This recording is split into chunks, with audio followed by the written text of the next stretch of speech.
Hello guys, स्वागत है आप सभी का आपके अपने YouTube channel Manish classes Kolkata में।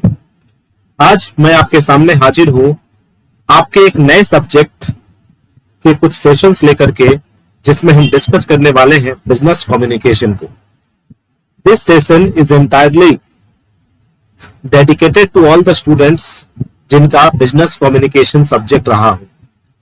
Generally business communication Calcutta university के सेमेस्टर 2 के एग्जामिनेशंस में पूछी जाती है और हम लोग जो है वो उसी के अकॉर्डिंग प्रिपेयर करने वाले हैं।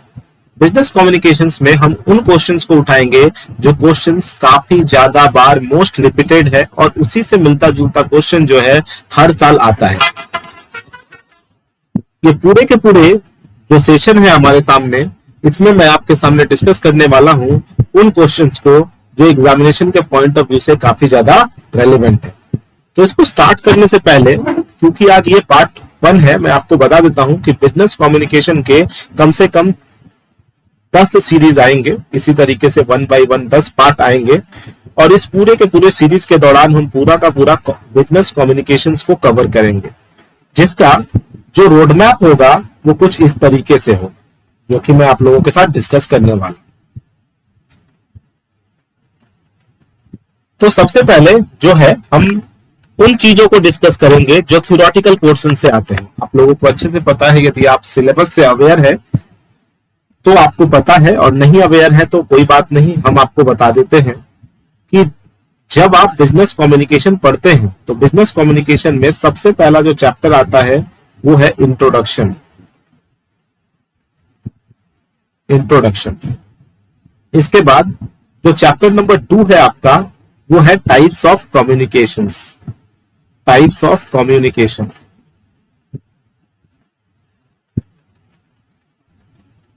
कम्युनिकेशन। इसके बाद चैप्टर नंबर जो 3 है वो है टूल्स ऑफ कम्युनिकेशन।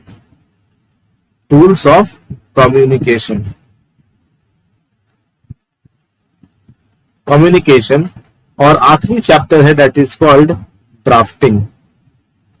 और आपको हम बताते चले कि ये जो चैप्टर्स हैं, इन चैप्टर्स को हम पूरे के पूरे इस सीरीज के दौरान कवर करेंगे। तो सबसे पहले मैं आपको बता दूं कि इस पूरे के पूरे सीरीज के दौरान जो हम डिस्कस करने वाले हैं उसको 10 पार्टों में डिस्कस करने वाले हैं। यानी कि बिजनेस कम्युनिकेशन आपका जो भी पूरा सीरीज रहेगा सेमेस्टर 2 के लिए, वो 10 पार्ट्स में डिवाइड होगा। आज हम लोग पार्ट 1 स्टार्ट करने वाले हैं और इस पार्ट 1 के दौरान हम सबसे पहले आपके साथ इंट्रोडक्शन, टाइप्स ऑफ कम्युनिकेशन और टूल्स ऑफ कम्युनिकेशन से जो सबसे ज्यादा इंपॉर्टेंट क्वेश्चंस है उसका डिस्कशन करेंगे। आपको बता दें कि जो पीपीटी आपके सामने है, उस पीपीटी को सेल्फ डिजाइन किया गया है और इसमें सेल्फ जनरेटेड आंसर्स लिखे गए हैं। ये कहीं से कॉपी पेस्ट मटेरियल नहीं है, ये आपके लिए हमारे द्वारा लिखे गए हैं। और आप यदि इस चीज को अपने अकॉर्डिंग लिखते हैं तो आपको अपने एग्जामिनेशंस में काफी अच्छा मार्क्स देखने को मिलेगा। तो बिजनेस कम्युनिकेशन के पार्ट 1 को आज हम सीरीज स्टार्ट करेंगे और इस सीरीज के दौरान हम टोटल 10 पार्टों में इस बिजनेस कम्युनिकेशन को कवर करेंगे, जिसमें हम 4 चैप्टर कवर करने वाले हैं। Introduction, types of communication, tools of communication and drafting. इससे रिलेटेड जितने भी क्वेश्चंस आपको प्रीवियस ईयर्स के दौरान देखने को मिले हैं या वैसे क्वेश्चन जो आपको देखने को मिल सकते हैं, उन सारे क्वेश्चंस का हम डिस्कशन करेंगे। हर एक पार्ट में 5, 4, 5 इसी तरीके का क्वेश्चंस रहेगा और at the end of the series आप देखेंगे कि आपके टोटल 50 क्वेश्चंस प्रिपेयर हो चुके हैं। और जैसे ही 50 क्वेश्चंस प्रिपेयर हो जाएंगे, आप अपने आप को इतना एश्योर कर सकते हैं कि आप एग्जामिनेशंस में जा करके आप 40 में 40 स्कोर कर सकते हैं। इसकी एश्योरिटी मैं देता हूं आपको। लेकिन इसके लिए आपको डेडिकेटली पूरा वीडियोस देखना पड़ेगा, विदाउट स्किप किए हुए हर एक बातों को समझना पड़ेगा। रिलेटेड हेडिंग्स एंड सब हेडिंग्स की बातें होंगी, उसको समझना पड़ेगा। और आंसर राइटिंग के दौरान जो कीवर्ड्स हम इस्तेमाल करते हैं, उन कीवर्ड्स को भी समझना पड़ेगा। तो वीडियो को स्टार्ट करने से पहले आप लोगों से गुजारिश रहेगी कि आप लोग यदि हमारे चैनल पर नए हैं तो हमारे चैनल को लाइक करें, सब्सक्राइब करें और अपने दोस्तों के बीच में शेयर करें, ताकि आपके इस लाइक और सब्सक्राइब के कारण हमें आपका प्यार दिखे और हम भी आपके लिए इसी तरीके से बाखूबी मेहनत करते रहें। तो चलिए शुरू करते हैं बिजनेस कम्युनिकेशन का पार्ट 1, जिसमें हम डिस्कस करने वाले हैं 4 मोस्ट इंपॉर्टेंट क्वेश्चंस आपके एग्जामिनेशंस के लिए।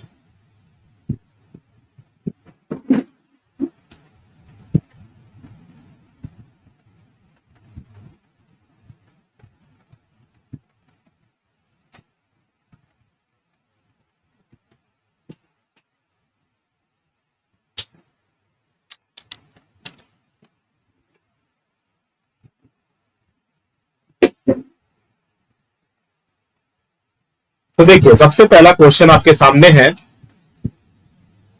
सबसे पहला क्वेश्चन है क्वेश्चन नंबर 1। ध्यान से देखेंगे। सबसे पहला क्वेश्चन है डिफाइन बिजनेस कम्युनिकेशन। आपसे क्वेश्चन डिमांड कर रहा है कि बिजनेस कम्युनिकेशन क्या होता है। तो जनरल सेंस में हम बात करते हैं तो हम कहते हैं कि communication means an exchange of information, ideas, opinions by speech, writing और with the help of hand symbols. कहने का मतलब है कम्युनिकेशन एक तरीका होता है जिस तरीके के थ्रू हम अपने मन की बातें जो है एक दूसरे के साथ शेयर करते हैं। पर्टिकुलरली मन की बातें इन द सेंस कि आइडियाज, नॉलेज, ओपिनियंस, इंफॉर्मेशन को शेयर करते हैं।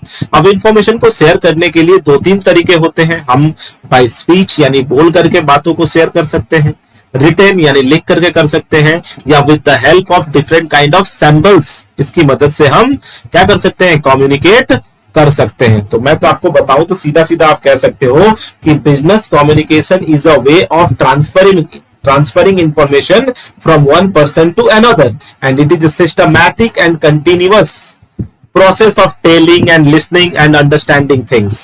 जब हम चीजों को कंटिन्यूअसली पढ़ते हैं, समझते हैं, बोलते हैं, तो हम उसे बिजनेस कम्युनिकेशन कहते हैं। So you can also write कि business communication is the mutual exchange of facts, thoughts, data, emotions, opinions, etc। मतलब कि बिजनेस कम्युनिकेशन म्यूचुअल एक्सचेंज है जिसमें 2 पार्टी होते हैं जो एक लोग दूसरे लोग के साथ आपस में क्या करता है, किसी भी तरीके का कम्युनिकेशन करता है with the help of writing, with the help of speech, with the help of different type of symbols. तो हम उसे बिजनेस कम्युनिकेशन कहते हैं। अब इसके बाद आपको एक राइटर का डेफिनेशन लिखना होगा। राइटर का डेफिनेशन आप एज इट इज कीजिएगा। जो आप ऑथर का जब भी आप डेफिनेशन लिखते हैं तो ऑथर के डेफिनेशन के साथ आप कोई छेड़छाड़ नहीं कर सकते। जैसे कि according to F.G. Meyer, communication is the act of making one ideas and opinions known to others. देखिए, अभी जो हमने बातें कही कि कम्युनिकेशन का मतलब क्या होता है। कम्युनिकेशन का मतलब होता है कि आप अपने मन की बात किसी दूसरे के साथ एक्सचेंज कर रहे हो या शेयर कर रहे हो, उसे ही तो कम्युनिकेशन कहते हैं ना। And according to Newman and Summer, communication is an exchange of fact, ideas, opinions और इमोशंस बाय 2 और मोर पर्सन्स। तो मैंने इतनी देर तो आपको यही बातें बताई कि बिजनेस कम्युनिकेशन क्या होता है। Business communication is the mutual exchange of thoughts, opinions, emotions, facts, data by speech, writing और signs is called business communication. तो आपको सीधी सीधी बात समझ में आई होगी कि बिजनेस कम्युनिकेशन का मतलब होता है क्या करना, इंफॉर्मेशन को क्या करना, एक दूसरे के साथ एक्सचेंज करना। और एक्सचेंज करने के लिए, इंफॉर्मेशन को एक्सचेंज करने के लिए देयर आर वेरियस वेज, बहुत सारे रास्ते होते हैं। हम लिख करके एक्सचेंज कर सकते हैं, हम बोल करके एक्सचेंज कर सकते हैं, या हम अपने हैंड सिंबल्स की मदद से इंफॉर्मेशन एक दूसरे तक एक्सचेंज कर सकते हैं। And the exchange of information between 2 और more persons is called business communication. आपको कुछ भी रटने की जरूरत नहीं है, आपको कुछ भी करने की जरूरत नहीं है, जस्ट आप इसको समझ लीजिए। बहुत ही लूसिड लैंग्वेज में लिखा हुआ है, एकदम लेमैन लैंग्वेज में लिखा हुआ है। एक क्लास 9-10 के बच्चे भी इतने कैपेबल होंगे कि इसको पढ़ के खुद समझ जाए। क्वेश्चन नंबर 1 में आई थिंक किसी को डाउट नहीं होगा। यदि किसी को भी डाउट होता है किसी भी तरीके का, किसी भी क्वेश्चन में, किसी भी पॉइंट पे, तो आप हमारे डिस्क्रिप्शन बॉक्स में लिखिए, कमेंट बॉक्स में कमेंट कीजिए। डिस्क्रिप्शन बॉक्स में हमारा कॉन्टेक्ट नंबर दिया गया है, वहां से आप हमें कॉन्टेक्ट भी कर सकते हैं। चलिए क्वेश्चन नंबर 2 पे आ जाते हैं। क्वेश्चन नंबर 2 कह रहा है कि what are the requisites of a valid notice, यानी वैलिड नोटिस में क्या क्या चीजें होनी चाहिए। आप जानते हो नोटिस का मतलब क्या होता है। नोटिस जो है इसलिए लिखा जाता है कि हम पहले से लोगों को कोई इवेंट के बारे में जानकारी दे पाए। तो जब भी हम नोटिस लिखते हैं तो उसके क्या क्या रिक्वेस्टीज होते हैं। तो सबसे पहला याद रखिएगा, notice must be written. Notice कैसा होना चाहिए, रिटेन होना चाहिए। It should be signed and sent by the proper person, मतलब कि नोटिस जो है, notice of the meeting should be in retain.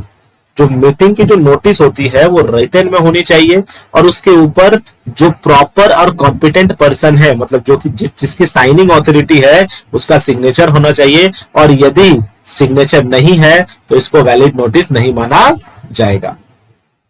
Notice के ऊपर 3 चीजें होना जरूरी होता है, DMV बोलते हैं इसको, date, time, venue. Date, time और तीसरा क्या, वेन्यू। ये 3 चीजें होना कंपलसरी है।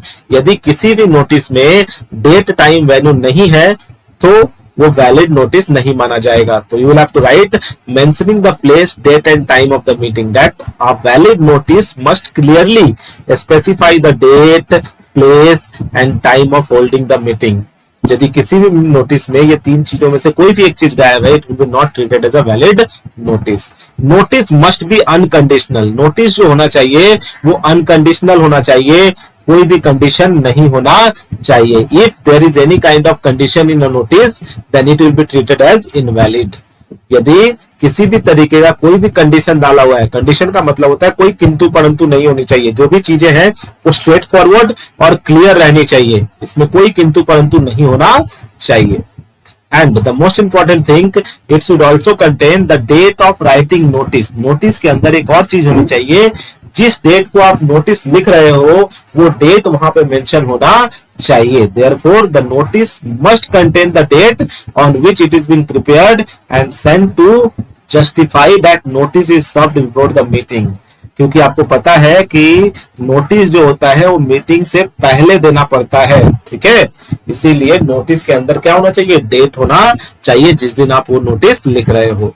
तो मैं तुमसे पूछूं कि what are the prerequisites of a valid notice, तो आप क्या कहोगे। सबसे पहला तो notice must be written and it should be signed and sent by the authorized person. Second, it should contain date, time and place of meeting. Notice should be unconditional.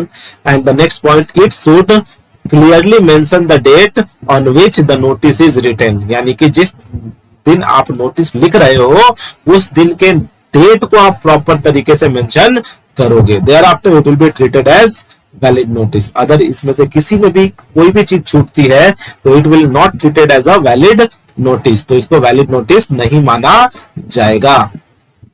चलिए अगले question की तरफ चलते हैं। क्वेश्चन नंबर, नहीं अभी और भी है, देख लेते हैं इसका। इन closing agenda, a valid notice should contains the list of agenda. हम लोग जब इस बिजनेस कम्युनिकेशन में लास्ट चैप्टर ड्राफ्टिंग पढ़ेंगे तो ड्राफ्टिंग में हम आपको नोटिस लिखना, notice of the board meeting, notice of the annual general meeting, notice of the extra ordinary general meeting, इसके बावजूद सर्कुलर्स, लेटर्स लिखना सिखाएंगे। तो उसमें ना जब हम लोग नोटिस लिख रहे होंगे ना तो वहां पर हमें एजेंडा लिखना होगा। एजेंडा मींस कि जिस लिए हम मीटिंग बुला रहे हैं उस मीटिंग में कौन कौन सी बातों के ऊपर डिस्कशन होगा, and that is called agenda. और एक वैलिड नोटिस में एजेंडा का होना बहुत ज्यादा जरूरी है। चलिए next point is sending to the eligible person. Next point is कि जो नोटिस है वो एलिजिबल पर्सन को पहुंच जाना चाहिए within prior time, time से पहले, ठीक है। The notice must be sent to the person who are eligible to attend the meeting and notice should be sent to the person who is not legally authorized to attend the meeting. मतलब कि जो लोग meeting attend करने के लिए authorise नहीं है उनको नोटिस नहीं भेजा जाएगा, सिर्फ उन लोगों को ही नोटिस मिलेगा जो लोग लीगली ऑथराइज है कि वो मीटिंग में आ सकते हैं। और नेक्स्ट बात है कि नोटिस में क्लैरिटी और क्लीननेस रहनी चाहिए। ये नहीं कि हैंडराइटिंग बहुत गंदा लिखती है, कुछ ऐसे वर्ड्स का यूज इस्तेमाल करती है जो वर्ड्स किसी को समझ में ही नहीं आ रहा हो। एक अच्छा नोटिस, एक प्रॉपर नोटिस, एक वैलिड नोटिस जो है वो काफी ज्यादा क्लियर, टू द पॉइंट बातें करता है। तो होप कि क्वेश्चन नंबर 2 को हमने आपको बहुत ही डीप तरीके से समझाया होगा, आपको समझ भी आया होगा। यदि इन केस कोई दिक्कत है तो मैंने आपको पहले भी इन्फॉर्म किया कि डिस्क्रिप्शन बॉक्स में हमारा मोबाइल नंबर है, आप उस मोबाइल नंबर पे फोन कीजिए या फिर आप व्हाट्सएप कर दीजिए, आपके डाउट सॉल्व कर दिए जाएंगे। इसके बावजूद भी कोई प्रॉब्लम है तो आप कमेंट कीजिए। चलिए नेक्स्ट, आ जाते हैं अगला क्वेश्चन, ये मोस्ट इंपॉर्टेंट क्वेश्चन है, प्रीवियस ईयर में आया हुआ भी क्वेश्चन है कि why video conferencing is so important in the modern business world. आज के टाइम पे वीडियो कॉन्फ्रेंसिंग क्यों इतना ज्यादा जरूरी है। तो सबसे पहला याद रखिएगा, video conferencing provide provisions for face to face discussion. Video conference की मदद से हम फेस टू फेस बैठ करके डिस्कशन कर सकते हैं। इससे क्या होता है, लॉन्ग डिस्टेंस ट्रैवल करने से लोग बच जाते हैं। Second point is it helps to arrange meeting when long distance travel is involve.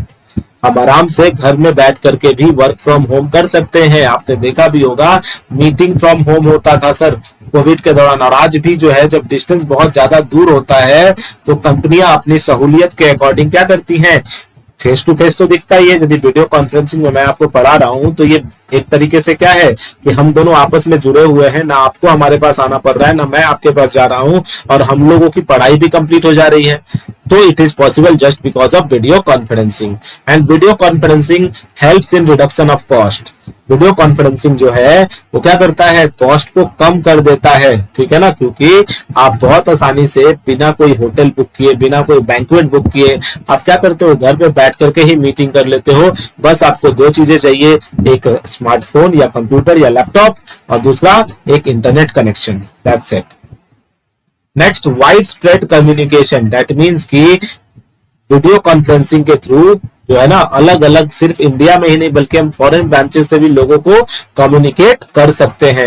And that is why आज के टाइम पे वीडियो कॉन्फ्रेंसिंग काफी ज्यादा पॉपुलर है। वीडियो कॉन्फ्रेंसिंग से टाइम भी बच जाता है। अब मान लेते हैं कि आज आपकी मीटिंग जो है वो कलकत्ता से जाना है आपको दिल्ली में मीटिंग अटेंड करने के लिए। अब कलकत्ता से आप दिल्ली जाओगे फिर भी आपका एटलीस्ट 1 डे तो लगेगा ही लगेगा, ठीक है ना। लेकिन यदि आप वीडियो कॉन्फ्रेंसिंग के थ्रू मीटिंग कर लेते हो तो आपका टाइम भी बच गया, कॉस्ट भी बच गया, और ये एक बहुत ही better and friendly mode of communication होता है सर।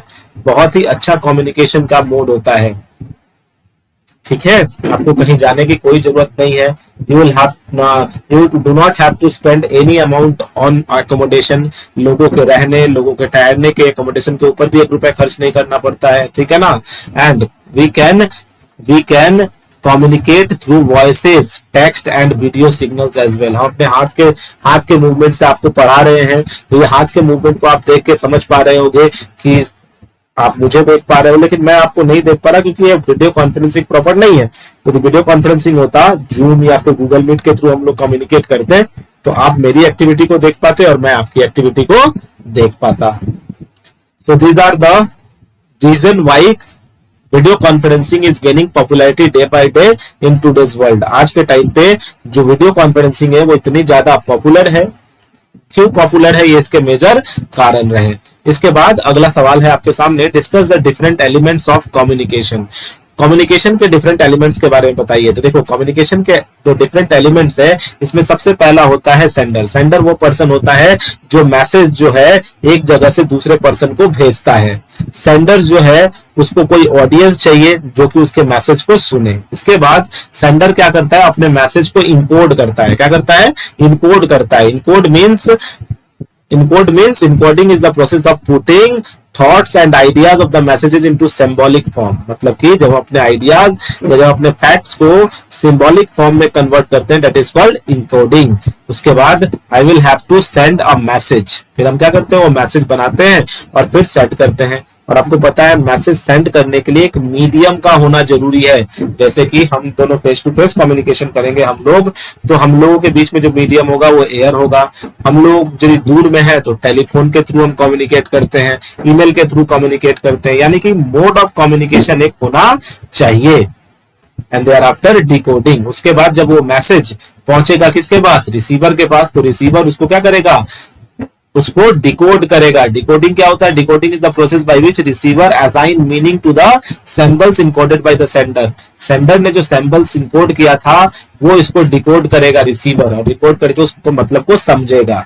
रिसीवर वो पर्सन होता है जो मैसेज को क्या करता है, रिसीव करता है, और रिसीव करने के बाद उसको डिकोड करता है। And thereafter response indicates the reaction of the receiver after being expose to the message. Response का मतलब होता है कि रिसीवर जो रिएक्शन देगा उस मैसेज को पढ़ने के बाद, दैट इज कॉल्ड क्या, रेस्पॉन्स, और रेस्पॉन्स के बाद एक और आप लिख सकते हैं यहाँ पे आपके बाद जी, दैट इज कॉल्ड फीडबैक।